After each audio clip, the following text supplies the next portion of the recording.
베트남 환자가 한국 대학병원 의사를 폭행하면서 병원이 발칵 뒤집어지는 소동이 벌어졌습니다. 이 일로 해당 의사는 중상을 입고 병원에서 치료를 받고 있으며 이를 말리던 다른 환자들과 환자 보호자들도 크고 작은 부상을 입었습니다.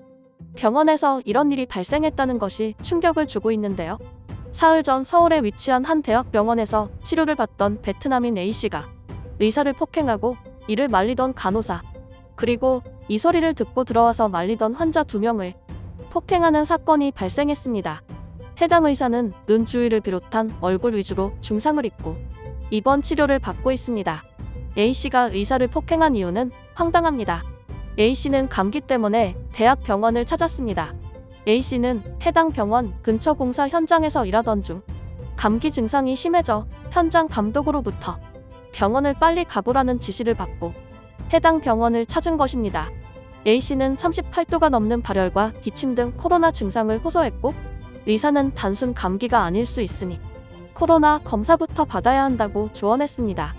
A씨는 이 소리를 듣자마자 폭언과 욕설을 내뱉었습니다. 코로나는 한국인이나 걸리는 병이지 베트남은 코로나로부터 안전하다며 고함을 질렀는데요.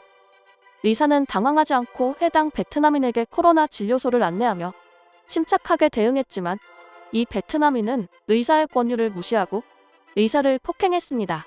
이 베트남인이 의사를 폭행한 이유는 코로나 사태가 심해질 당시 떠오른 베트남의 혐한 분위기 때문입니다.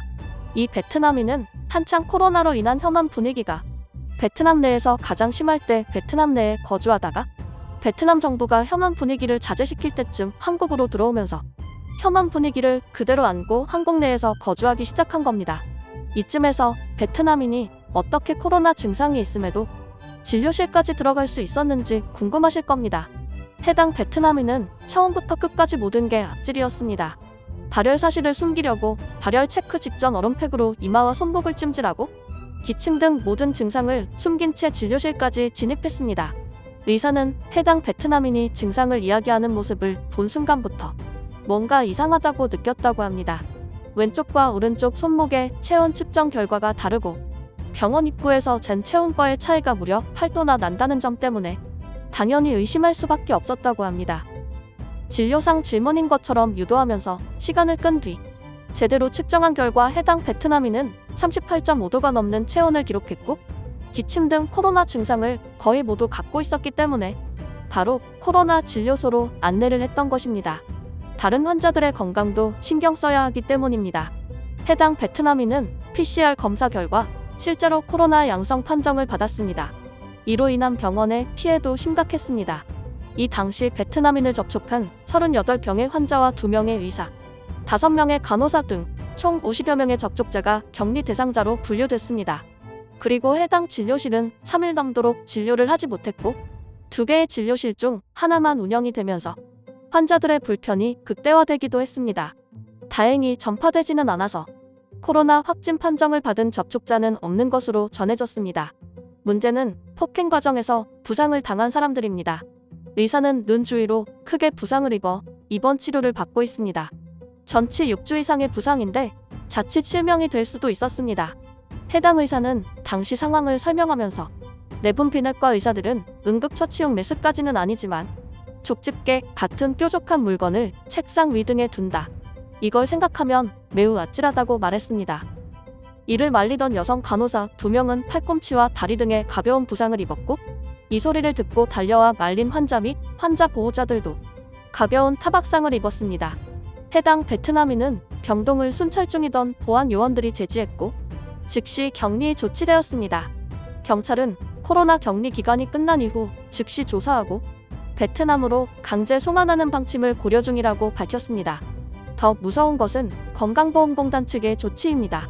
의사협회는 즉시 외국인에 대한 의료보험 기준을 강화해달라는 성명을 발표했습니다. 의료라는 것이 봉사 차원의 일이 맞긴 하지만 봉사라는 명목으로 우리 국민들의 안전과 의료보장권까지 침해받으면 안 된다는 거였습니다. 의사협회는 모든 외국인들이 아니다. 착실히 세금 내는 외국인들은 보험료 혜택을 받을 수 있는 권리가 있는 것이라고 말했습니다.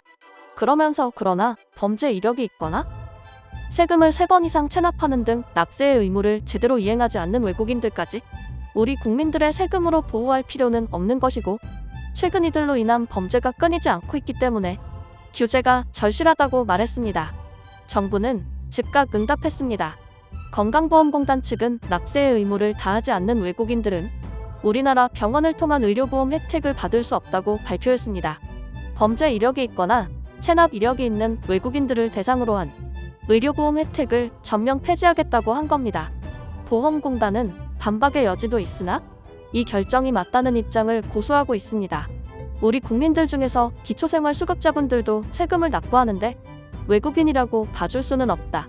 납세의 의무는 크고 작은 힘이 모인 국력인데 이것저것 봐주면 세금을 착실히 납부하는 국민들은 뭐가 되겠나라고 말했습니다.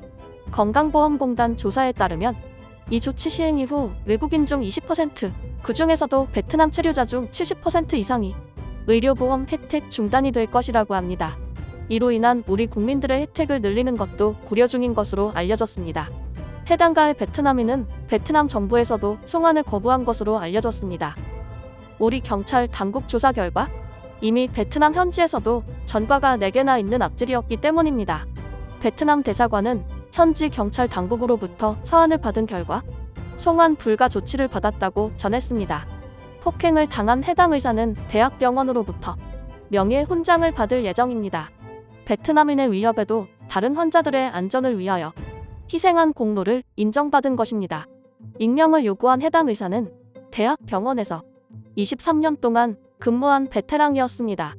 해당 대학병원은 이 과정에서 부상을 당한 간호사와 환자, 그리고 환자 보호자들에 대해서도 관련 치료비 전액을 무상으로 지원하겠다는 방침을 밝혀서 우리 국민들의 속을 통쾌하게 만들어주었습니다. 그러면서 해당 베트남인은 우리 병원에서 절대 치료할 수 없으며 병원 보안도 더욱 강화할 수 있도록 하겠다는 입장도 발표했습니다. 이 베트남인 한 명으로 인해 국내에 체류 중인 베트남인 중 70% 이상이 의료보험 혜택을 못 받게 되었습니다. 파장은 심각할 것으로 보입니다. 베트남인 대부분이 공사 현장, 공장 등에서 근무하기 때문에 부상의 빈도나 정도가 심한 편입니다. 기본적으로 치료비가 많이 나오는데 지금까지는 의료보험에 의존하여 제때 치료를 받을 수 있었지만 최대 10배 넘는 치료비를 부담하게 되면서 당장 병원을 찾는 베트남인 상당수가 줄어들 것으로 전망됩니다. 베트남인들은 우리 정부에 항의했습니다. 외국인이라서 차별하는 건 부당하다는 겁니다. 그러나 정부 당국은 납세의 의무부터 제대로 했어야 한다. 제외 대상 베트남인들은 이미 체납자들이기 때문에 한국 정부가 그런 것까지 봐줄 의무는 없다. 우리 정부는 봉사단체가 아니고 우리 국민들은 봉사원들이 아니다라고 선을 그었습니다. 베트남인들은 베트남 당국에 지원을 요청했으나 베트남 총리는 성명 발표를 통해 한국은 이미 통제권 바뀌기 때문에 더 이상 베트남 정부가 할 수 있는 일은 없다고 말했습니다. 결국 베트남인들만 초상집 분위기가 된 상황이라는 겁니다. 우리나라에 거주 중인 외국인들 모두 나쁜 게 아닙니다. 우리나라를 위해 열심히 일하고 납세의 의무까지 철저히 지키는 모범 시민들도 존재합니다. 그러나 이런 베트남인들 같은 일부 몰지각한 사람들 때문에 외국인 전체가 욕먹는 안타까운 상황이 연출되곤 했습니다. 베트남의 추락은 계속될 것으로 보입니다. 베트남이라는 국가의 몰락, 베트남 정부의 해산, 그리고 베트남에서의 우리 기업들의 철수, 이제는 베트남인들 스스로 깎아먹기 시작한 실백. 언제쯤 베트남인들은 정신 차릴 수 있을까요? 제가 준비한 소식은 여기까지입니다. 영상이 도움되셨다면 구독과 좋아요를 잊지 말고 눌러주세요.